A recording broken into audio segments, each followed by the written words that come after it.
Lakay, magluluto tayo ng adobong manok. Ayan. Para sa mga staff natin dito. Luya, sibuyas, bawang. Ayan, manok. Gigisa natin ngayon. Ayan, lakay. Gigisa lang natin yung mga aromatic. Sibuyas, bawang, luya. Saka natin lagay yung manok. Hindi walang kantin, kaya nagpaluto muna sila.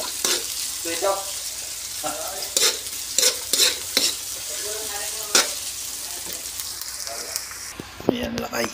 Ginigisa na natin. Sinasangkot siya na natin yung manok para matanggal yung lansa.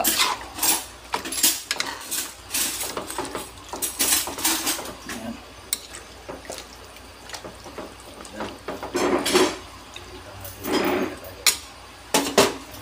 Ulan lang natin. Ayan, lakay. May sili yan. May paminta na yan. Pakuluan na lang natin. Ayan, lakay. Kumukulo na. How are you? Isang baliktad pa yan. Haluin muna natin. Wala kasing hawak ng camera, kaya haluin ko na lang muna. Ayan, lakay, nahalo ko na. Wala kasing hawak eh sa mic. Kasi cellphone lang yung gamit kong YouTube. Kaya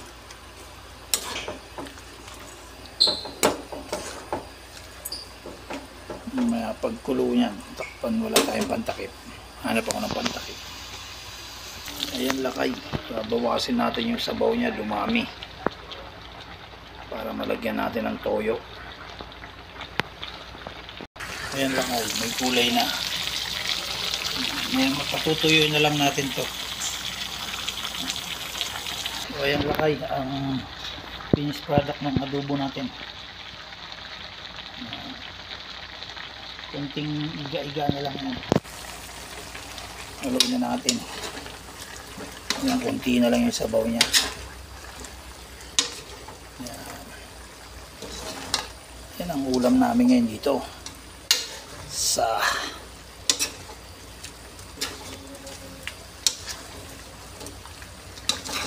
Yan.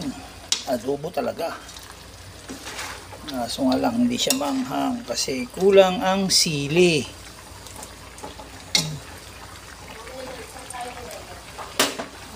Ayan. O yan, lakay. Ang finished product ng chicken adobo natin. God bless. Ingat-ingat kayo lagi. Hindi ko kasi